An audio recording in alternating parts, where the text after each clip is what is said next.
በስመ አብ ወወልድ ወመንፈስ ቅዱስ አሐዱ አምላክ። ሊቃውንተ ቤተክርስቲያን፣ ካህናት፣ አባቶች፣ ዲያቆናት፣ ወንድሞች፣ ምዕመናት፣ አባቶች፣ እናቶች፣ እህቶች፣ ወንድሞች እንዲሁም ሕፃናት ባሰባሰበን በአምላካችን በኢየሱስ ክርስቶስ ፍጹም ሰላም በእናታችን በንጽሕት ቅድስት ድንግል ማርያም ፍጹም ሰላም እንደምን አላችሁ? ፍጥረትን ሁሉ ፈጥሮ የሚያበላ የሚያጠጣ የድንግል ማርያም ልጅ ኢየሱስ ክርስቶስ የተመሰገነ ይሁን። አምላክም በድንግልና ጸንሳ በድንግልና የወለደችልን ዘላለማዊት ድንግል እመቤታችን የተመሰገነች ትሁን። ሊቀ መላእክት የመላእክት አለቃ ቅዱስ ሩፋኤል የተመሰገነ ይሁን። ቅዱሳን መላእክት፣ ቅዱሳን አበው፣ ቅዱሳን ነቢያት፣ ቅዱሳን ሐዋርያት፣ ቅዱሳን ጻድቃን፣ ቅዱሳን ሰማዕታት እንዲሁም ቅዱሳት አንስት የተከበሩ ሴቶች ሁሉ ሳይቀሩ እግዚአብሔር አምላክ ባከበራቸው መጠን የተመሰገኑ ይሁኑ። አንድ 15 ደቂቃ ብቻ ከኔ ጋር አብረን ቆያለን፣ ሰዓት ስለሌለን ማለት ነው። ዛሬው የትምህርታችን ርዕስ የማደርገው ዲያብሎስን ተቃወሙት ከእናንተም ይሸሻል። ይህን ቃል ጌታችን መድኃኒታችን ኢየሱስ ክርስቶስ በሐዋርያው ቅዱስ ጳውሎስ አንደበት ነግሮናል። በዚህ ርዕስ መሰረታዊ ዓላማ የማደርገው ዲያብሎስን እየተቃወምን ከኛ እናሽሸው ነው። ምክንያቱም ሰይጣን መስተጻር፣ ምቀኛ፣ ባላጋራ፣ ጠላት፣ ክፉ ስለሆነ ማለት ነው። ስለዚህ ልንቃወመውና ከኛ ልናሸሸው ይገባል። ሰይጣን ክፉ ስለሆነ፣ የሚጥል ስለሆነ፣ የሚሰብር ስለሆነ፣ ደም የሚያፈስ ስለሆነ፣ የሚገል ስለሆነ፣ ከሕይወት የሚለይ ስለሆነ፣ ከእግዚአብሔር የሚለይ ስለሆነ፣ ከገነት የሚለይ ስለሆነ፣ ከዘላለም ሕይወት የሚለይ ስለሆነ፣ ከመንግሥተ ሰማያት የሚለይ ስለሆነ ዲያብሎስን ልንቃወመውና ከኛ ልናሸሸው ይገባል። እንደነገርኳችሁ ክፉ ስለሆነ ማለት ነው። የሰይጣንን ሐሳብ፣ የሰይጣንን ስራ ሁሉ መቃወምና ማሸሽ ይገባል። ማስተናገድ አይገባል፣ ማሸሽ ነው የሚገባ። ሐሰት ወጻት መዛግብቲሃ፣ ሐሰት ከመገኘዋ ተገኘች ነው የተባለና ሐሰት፣ ክፉ ስራ፣ ክፉ ሐሳብ የተገኘ ከራሱ ከዲያብሎስ ነው። ታዲያ ያሰበው ክፉ ሐሳብ ግን እርሱን አልጠቀመውም። በመላእክት ዓለም አነ ፈጣሪሆሙ ለእሉ ፍጡራን፣ የዚህ ሁሉ ፈጣሪ እኔ ነኝ። አነ ፈጣሪሆሙ ለእሉ ፍጡራን፣ የዚህ ሁሉ ፈጣሪ እኔ ነኝ ብሎ ነበር። ስለዚህም ነገር ያመኑለትም ነበሩ፣ ያላመኑለትም ነበሩ እና ይህን ክፉ ሐሳብ አስቦ ስለነበረ ተዋርዷል፣ ከክብር ተለይቷል፣ ከእግዚአብሔር ተለይቷል፣ ከገነት ከሕይወት ከዘላለም ሕይወት ተለይቶ መንጸፈ ደይን ወርዷል፣ ሲኦል ወርዷል፣ ገሃነም ወርዷል። ክፉ ሐሳቡ ራሱንም ጎዳው፣ ያመኑለትንም አብሮ ነው ይዟቸው የወረደ። ክፉ ሐሳቡ ከእርሱ ጋር ነው ያወረዳቸው እግዚአብሔር፣ ያመኑለትን መላእክት። ያላመኑለት ግን ዛሬ በክብር አለ እና ዲያብሎስ ክፉ ሐሳቡ ራሱንም እርሱን መሰሎቹን መላእክትንም የራሱን ወገኖች ካዋረደ፣ ከክብር ከለየ፣ ከጸጋ ከለየ፣ ከገነት ከለየ፣ ከዘላለም ሕይወት ከለየ፣ ከመንግሥተ ሰማያት ከለየ በኋላ ማን ከክብር እንደተለየ ይቀራል? ማን ከገነት እንደተለየ ይቀራል? ማን ከመንግሥተ ሰማያት እንደተለየ ይቀራል? ማን ከሕይወት እንደተለየ ይቀራል? ማን በመከራ ውስጥ ብቻውን ይኖራል? እኛ ብቻ እንዴት እንኖራለን? በሚል በቅናት ሐሳብ፣ በቅናት መንፈስ ክፉ ሐሳብ እኛ ላይ ለመዝራት አሰበ። በእባብ ገላ ተሰውሮ ወደ ገነት ገባ። ስለዚህም በገነት አትብሉ የተባሉትን እንዲበሉ ማለት ነው። ጌታ በገነት ያለውን ሁሉ ብሉ ጠጡ ብሎ አለ። የሚጠቅማቸውን፣ የማይጠቅማቸውን ግን ከለከላቸው። ዕፀ በለስን እንዳትበሉ አለ። የእርሱን ገዥነት የእነርሱን ተገዥነት፣ የእርሱን አዛዥነት የእነርሱን ታዛዥነት ለመግለጽ ነበረ። ስለዚህ ግን እችነን ዕፀ በለስ አትብሉ ያለ እንደ እርሱ አምላክ እንዳትሆኑ ነው ብሎ አስቷል ማለት ነው። ክፉ ሐሳብ በእኛ ላይ ዘራብን ማለት ነው።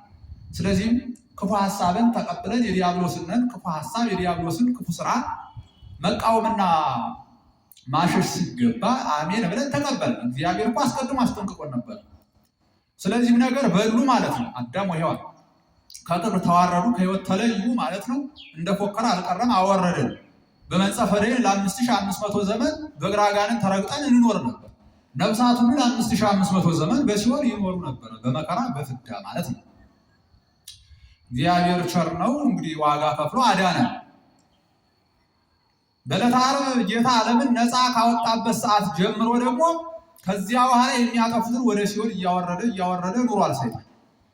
ዳግም ክርስቶስ ወርዶ ወደ ሲኦል ላያድናቸው ለዘላለም ከዚህ በኋላ ማለትም ከዚያን ቀን ጀምሮ ክርስቶስ ዓለምን ካዳነበት ከዕለተ ዓርብ ጀምሮ ወደዚህ ያሉትን ክፉ ሐሳብን በሰው ላይ እየዘራ ክፉ ስራ እያሰራ ሰዎችን ወደ ሲኦል ነፍሳትን ወደ ሲኦል ሲያወርድ ኑሯል። አሁንም እያወረደ ነው። እስከ ዓለም ፍጻሜም ያወርዳል። ላንመለስ ማለት ነው ላይመለሱ ለዘላለም በሲኦል በገሃነም እያሰቃየ እርሱም እየተሰቃየ እያሰቃየ ይኖራል ሰይጣን ማለት ነው። ስለዚህም ነገር ክፉ ጠላት ከመሆኑ የተነሳ እግዚአብሔር ነገረን፣ ዲያብሎስን ተቃወሙት ከእናንተ ይሸሻል ብሎ ነገረን።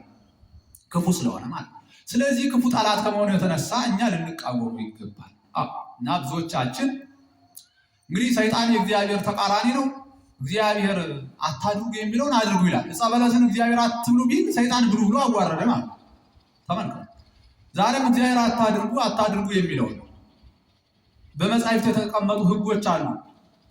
በብሉይም በሐዲስም ማለት ነው። በብሉይ ኪዳን በሐዲስ ኪዳን የተቀመጡ ሕጎች አሉ። እነዚያን ሁሉ እያስፈረሰ ማለት ነው እግዚአብሔር አታድርጉ የሚለውን አድርጉ እያለ ክፉ ሐሳብን ወደኛ አይምሮ እያመላለሰ እግዚአብሔር አታድርጉ የሚለውን አድርጉ ይላል። እግዚአብሔር አድርጉ የሚለውን አታድርጉ እያለ ሰይጣን እንዲህ እያቃወሰን ክፉ ስራን ወደ አይምሮአችን እያመጣ ክፉ ሐሳብን በአይምሮአችን እያመላለሰ ክፉ ስራን እያሰራ ሰይጣን እየተቃወመ እያጠፋን ይገኛል።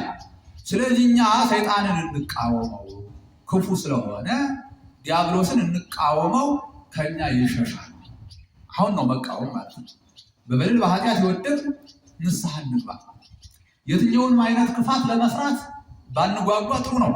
እግዚአብሔር ክፉን ነገር ሁሉ የከለከለን ቀንቶ ወይም ምቀኛ ሆኖ አይደለም እኮ እግዚአብሔር የማይጠቅመን ስለሆነ ነው። ብዙ ነገሮችን ከልክሏል። ዝሙትን ከልክሏል፣ ስርቆትን፣ ዘረኝነትን፣ ደም መፋሰስን፣ መገዳደልን፣ ዘረፋን፣ ቅሚያን እንዲህ ያለው ክፋት ሁሉ እግዚአብሔር ከልክሏል። ዝሙትን አሁን ሰዎች ሊወዱ ይችላል። ግን ሰው አንድ ወንድ ለአንድ ሴት ነው። አንድ ሰው እንዴት ሁለት ሴት ሊያፈቅር ይችላል? አንድ ወንድ አይሆንም። አንዲት ሴት እንዴት ሁለት ወንድ ልታፈቅር ትችላለች? አይሆንም። ይህ ማለት እኮ እንግዲህ አንድን ሰው ከሁለት በሰይፍ ከፍሎ በድኑን ከሁለት ከፍሎ እንግዲህ ውሰጅ አንዱን ውሰጅ እንደማለት ነው። ይሆናል። ሴንስ ማይሰጥ ደስታ ማይሰጥ ነገር ማለት ነው። እግዚአብሔር ግን እውነት ስለሆነ ፍጹም ስለሆነ የሚጠቅመንን ነገር ነገር ከዝሙት ራቁ አለ፣ ከአመንዝራነት ራቁ። አንድ ወንድ ለአንድ ሴት ብሎ አዘዘ ማለት ነው። እግዚአብሔር ፍጹም ስለሆነ የሚጠቅመንን ነገር ብቻ ነው የሚጠቅመን። ክፉን ነገር ሁሉ አታድርጉ ብሎ ክፉ ነገር እንዳይጎዳ ክፉ ነገር ስለሚጎዳ አሁን ዲያብሎስ እንደተጎዳው ማለት አጋንንት እንደተጎዱት ማለት ለ5500 ዘመን በፍዳ ነበር። ነፃ ወጣን እግዚአብሔር ማለት ነፍሳትን ነፃ ወጣ። ከዚያ በኋላ ወደ ፍዳ ወደ መከራ እየገቡ ያሉ ሕግ አፍራሾች አሉ። ስለዚህ እግዚአብሔር ክፉ ነገር ሁሉ ክፉን ነገር ሁሉ ከኛ እንድናርቀው ነግሮናል፣ ስለማንጠቀም እንጂ እግዚአብሔር ቀንቶ ምቀኛ ሆኖ እንዳይመስላችሁ።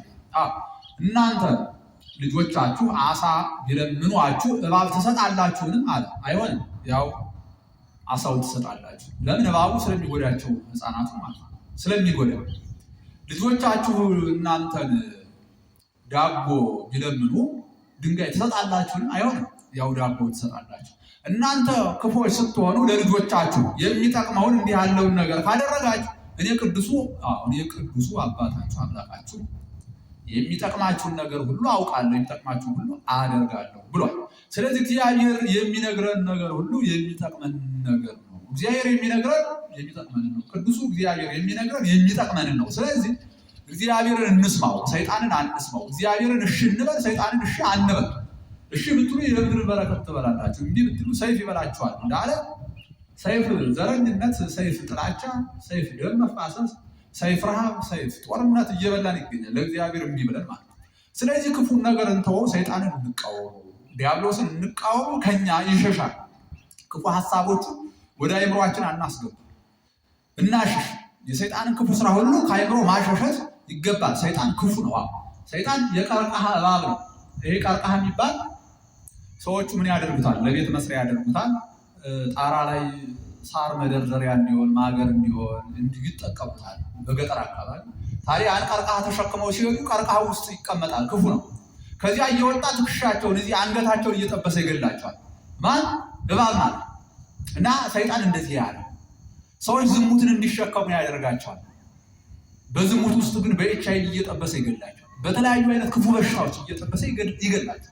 መጠጥን እንዲወዱ ጠጪዎች፣ ሰካራሞች እንዲሆኑ ያደርጋል። መጠጥን ያሸክማቸዋል። ይገርማል። በመጠጥ ውስጥ ግን ምን ያደርጋል? አንጀታቸውን በመበጣጠስ ልባቸውን በማፍረስ ኩላሊታቸውን በማፍረስ ተመልከቱ፣ ጨጓራቸውን በማጋየት እንዲህ እያደረጉ ይገላቸዋል።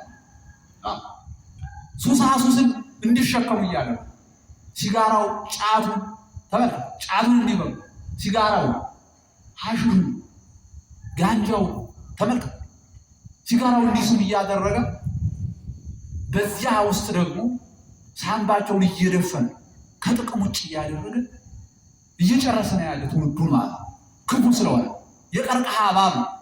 እባብን ስታስታውሱ ትዝ አለኝ። ዮሐንስ አነሳ እባብ ክፉ ነው። ይገርማችኋል። አሁን እባብ የሰይጣን ተላላኪ ነው። እኔ በአንድ ወቅት አንድ ቦታ ላይ የሆነ ገበሬ ነው እርሻ እያረሰ አረም እያረመ ነው፣ ተቀጥሮ እያረመ ነው። እባብ ይነድፈዋል። በኋላ የአበሻ መድኃኒት ሰጥተው ዳነ። በስምንተኛው ቀን ተቀሰቀሰ። ለካ መርዙ ውስጥ ለውስጥ እየሰራ ነው። ከዚህ ሆስፒታል ወሰዱት። በአፉ እያዋወለ ማለት ነው አረፋ እያስዳፈቀ ነው ይገደል። እባብ ክፉ ነው። እንዲሁም ዛሬ እባብን ሳነሳ ዛሬ 14 ነው። የአቡነ እንግዲህ ሁለት ቅዱሳን አሉ በዛሬው ቀን አሁን የምናከብራቸው ማለት ነው። አቡነ አረጋዊ አሉ።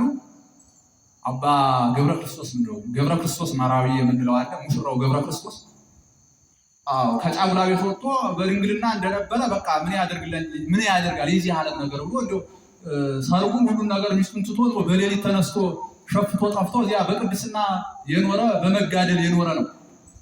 እንዲሁም የቅዱሳን ተጋድሎ በዚሁ አነሳለሁ እና ምን ይሆናል? እንዲሁም የጻድቅ በእኔ ቤተሰብና በአባቴ ላይ የሰራው ታምራል። አባቴ እርሻ እያረሰ እባብ ይነድፈዋል። ከዚያ በኋላ ከእግር ጥፍሩ ጀምሮ እስከ ጉልበቱ ድረስ አበጠ።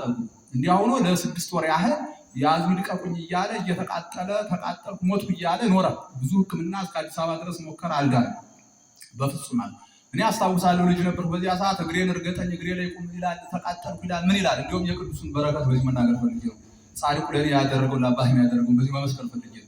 በኋላ መጨረሻ ላይ ተስፋ ቆርጦ እንዲሁም ብዙ ጊዜ ራሱን በመርዝ ሊያጠፋው ይሞክራል። ምን ይላል? ሰው እየያዘ ያስቀረዋል። ወደ ጫካ ተደብቆ ሄዶ መርዝ ጠጥቶ ለመሞት መርዝ ወደ አፉ ያደርሳል። መልሶ መርዙን ደግሞ እንደገና ይመልሰዋል።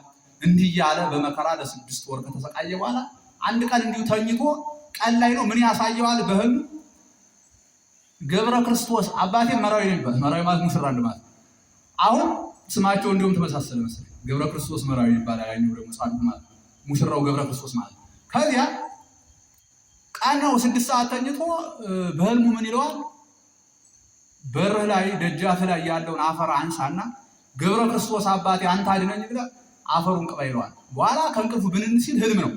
ተነስቶ ሄድና በሩ ላይ ያለውን አፈር አንስቶ ገብረ ክርስቶስ አድነኝ ባላገር ነው ያውቅም። ገብረ ክርስቶስ ማን ነው አያውቅም። አባቴ አርሶ አደሩ ገብረ ክርስቶስ አድነኝ ያለውን ስለያዘ ማለት ገብረ ክርስቶስ አድነኝ ብሎ እግሩን ቀብቶ ይተኛል። 30 ደቂቃ አልሞላም ከእንቅልፉ ሲነቃ ያ በሽታም የለ እግሩ ያበጠውም የለ። ትክክለኛ ሰው ጻድቁ እንዲህ ያለ በረከት ሰርቷል። እኔ ስለእናንተም ስለሌላውም ሳይሆን በእኔና በቤተሰቦች መካከል ቅዱሳን ራሱ ምን እንደሰሩ ማለት ነው። ዛሬ ግን መናፍቃን ቅዱሳን ይቃወማል። ይገርማል። ቅዱሳን ህይወት ናቸው። በአንድ ገጠር ቤተክርስቲያን በጭቃ የተሰራ ቤተክርስቲያን ነውና ይህ ዙሪያው በገጠር ምን ይደረጋል? ቤተክርስቲያን ዙሪያ ይሿሿት የሚባላል። ዙሪያው ሄሮድስ ያስጨፈጨፋቸው ህፃናት አሉ። የእነሱ መታሰቢያ ነውና በገጠር ቤተክርስቲያን ነው። ገጠር ላይ በጭቃ የተሰራች ቤተክርስቲያን ናት። የቅዱስ ገብርኤል ቤተክርስቲያን ናትና አባቴ ይህን ሿሿቴውን ቻለ፣ ቆርቆሮን ይችላል። በኋላ የሆነ ጊዜ ላይ የሆነ ጠላት ነበረበትና መሳሪያ ይዞ ክላሽ ይዞ ነው ጨለማን ይጠብቀዋል ሊገለው ማለት ነው። በዚያ ሲል መጨረሻ ወታደር ያ ገበሬው ሊገለው ያሰበው ሰውዬ ሂዶ የለፈለፈውን ነው እኔው የምነግራችሁ ማለት ምላጭ ስባለው ሲል ቅዱስ ገብርኤል ከፊቴ ላይ አበረቀብኝ። ሿሿቴ እያንጫጫ መብረቅ ነው ያሳየኝ። ከዚያ ወደቅኳል። ይሄንን ሂዶ ለንስሐ አባቱ ነገረ። መጨረሻ ላይ አባቴ መጡ ይቅርታ እንዲሁኝ አሁን ቅዱስ ገብርኤል ያችን ውለታ አስረዋል እንደተባባስ ነው። ቅዱሳን በእኛ ላይ ምን አይነት ስራ እንደሚሰሩ ከኔ በላይ እናንተ ብዙ ነገር ታውቃላችሁ። በእናንተ ህይወት ውስጥ ቅዱሳን ምን አይነት ስራ እንደሰሩ፣ ቅዱሳን መላእክት፣ ጻድቃን፣ ሰማዕታት ለእናንተ ምን አይነት ታምራት እንደሰሩ ማለት እኔ በአንድ ወቅት የሆነ በደል ወንጀል ሰርቼ ነው በእናቴ ቤት ተኝቼ 2 አንበሶች ይመጣሉ። በኋላ ከጀርባዬ የሆነ ትልቅ ዛፍ አለና እንዲሁ እዛ ዛፍ ልውጣ ግን እንዴት ልውጣ እጅግሬ ማይታዘዝ ሆነ። 2 አናብስት ናቸው፣ ትልልቅ አንበሶች ናቸው። እዚህ ጋባቸው ላይ እንደዚህ ጸጉራቸው ብን ይላል። ጥርሳቸውን አግጥጠው መጡ ሊበሉኝ ማለት ነው። በኋላ ሮጣለሁ ግን እንዲሁ ዛፍ ላይ እሰቀላለሁ ግን እጅግሬ ተሳስሮ እንዴት ነው። በኋላ በአቡነ ተክለ ሃይማኖት በአቡነ ገብረ መንፈስ ቅዱስ ስላለ እኔ አላውቅም። አቡነ ተክለ ሃይማኖት አቡነ ገብረ መንፈስ ቅዱስ አላውቅም። ታዲያ በአቡነ ተክለ ሃይማኖት በአቡነ ገብረ መንፈስ ቅዱስ ባረጊ አሉና የቅዱሳንን ስም ስለጠራ ምረናል ብለው ተመልሰው ሲሉ ታየ።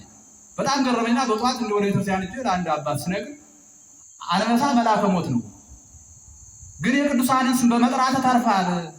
እነዚህ አንበሶች ግን ነክሰው ቢሆን ቅስፈት ነው ሞት ነበር የሚገጥሙት፣ ግን የቅዱሳንን ስም በመጥራት አቡነ ተክለ ሃይማኖት አቡነ ገብረ መንፈስ ቅዱስ በእነርሱ በመማፀን ተመልሰው ይሄዱ በማለት ነገሩ። አሁን ጻድቃን ሰማዕታት ቅዱሳን መላእክት ሁሉ በእኔና በቤተሰቦች ላይ ምን አይነት ታምራት እንደሰሩ ነግራለሁ። እያንዳንዳችሁ በእናንተ ህይወት ውስጥ ምን እንደሰሩ ታውቃላችሁ። እና ያለ ጻድቃን ያለ ሰማዕታት ያለ ቅዱሳን ስናነሳ ቅዱሳን መላእክት አሉ፣ ጻድቃን ሰማዕታት እንዲሁ ቅዱሳን ነው የሚባሉ። ዛሬ ከእግዚአብሔር ጋር መገናኘት የሚቻል በእነሱ ነው። ቅዱሳንን ትቶ ከእግዚአብሔር ጋር መታረቅ፣ ቅዱሳንን ትቶ ከእግዚአብሔር ጋር መገናኘት አይቻልም። መናፍቃን ይህን ማሰብ አለባቸው። ቅዱሳን የሚነቅፉ ሁሉ አይሆንም። ዛሬ በዚህ ዓለም አሁን ነገስታት ዘንድ ለመድረስ ስንት ነገር አለ እኮ ይገርማቸዋል። ደረጃ አለ፣ በተዋረድ ብዙ አለ። እኒያን ሁሉ እየጠየቁ ነው። እኒያ ሄደው ነው ለነገስታት ነገሌ መጣል ብለው የሚያገናኙ፣ ወይም አንድ የተበደለ እንዲሁ ፍርድ የተጓደለበት መጣ ብለው ወስደው የሚያደርሱ እነሱ ናቸው። እግዚአብሔርን ያህል ጌታ ዘንድ ደግሞ ዝም ብሎ አይገባል። መሰላል ያስፈልጋል። ቅዱሳን ጻድቃን ሰማዕታት ቅዱሳን መላእክት መሰላል ናቸው። ከእግዚአብሔር ጋር የሚያገናኙ መሰላሎች ናቸው። ተመልከቱ። እና ቅዱሳንን የሚነቅፉ መናፍቃን መመለስ አለባቸው ማለት ያለ ቅዱሳን የሚሆን ነገር የለም። እና ቅዱሳን ግን እኛን ከበውናል ማለት እንደ ደመና በዙሪያችን። እኔ ቀጥታ ከኢየሱስ ጋር እገናኛለሁ ይላል። እንዴት ከኢየሱስ ጋር ቀጥታ ሊገናኝ ይችላል? ይሆናል እንዴ? አይሆንም። አንድ አምስት ደቂቃ ተጠቅሜ ሰዓት ነው። እንዴት ከኢየሱስ ጋር ቀጥታውን ሰው ሊገናኝ ይችላል? እስቲ እሱ ቅዱስ ጊዮርጊስ መሆን ይችላል፣ ቅዱስ አርሴማ መሆን ይችላል። እንዴት ይሆናል? እንዴት ይሆናል? እስከ 6 ሰዓት እኮ መጾም የማይችል እኮ። እግዚአብሔር ግን መልካም ስለሆነ ደግ ስለሆነ ቸር ስለሆነ በመላእክት በኩል እርቅ እንድናገኝ በጻድቃን በሰማዕታት በኩል እርቅ እንድናገኝ እነርሱን አስቀመጠልን። በእነርሱ ቃል ኪዳን ተማምነን በስማቸው እየዘከርን በስማቸው እያበላን እያጠጣን በእነርሱ ቃል ኪዳን እንድንድን እግዚአብሔር እነርሱን አስቀመጠልን ማለት ነው። እና የዲያብሎስን ሽንገላ ትቃወሙ ዘንድ ያው የእግዚአብሔርን ዕቃ ጦር ልበሱ። እንግዲህ ቅድም በርዕሳችን ምን ነበር ያልኳችሁ? ዲያብሎስን ተቃወሙት ከእናንተ ይሸሻል ነው። በምንድን ነው የምንቃወመው ሲባል የእግዚአብሔርን ዕቃ ጦር ምንድን ነው ያለ? የዲያብሎስን ሽንገላ ትቃወሙ ዘንድ የእግዚአብሔርን ዕቃ ጦር ልበሱ ተብለናል። የእግዚአብሔር ዕቃ ጦር ምንድን ነው ስንል ጸሎት አለ፣ ጾም አለ፣ ስግደት አለ፣ ምጽዋት አለ፣ ትሕትና አለ፣ ፍቅር አለ። እነዚህ ነገሮች ሁሉ የእግዚአብሔር ዕቃ ጦር ናቸው። እኒህን ከታጠቅን ብቻ ዲያብሎስን ድል መንሳት እንችላለን። አጋንንትን ድል መንሳት እንችላለን።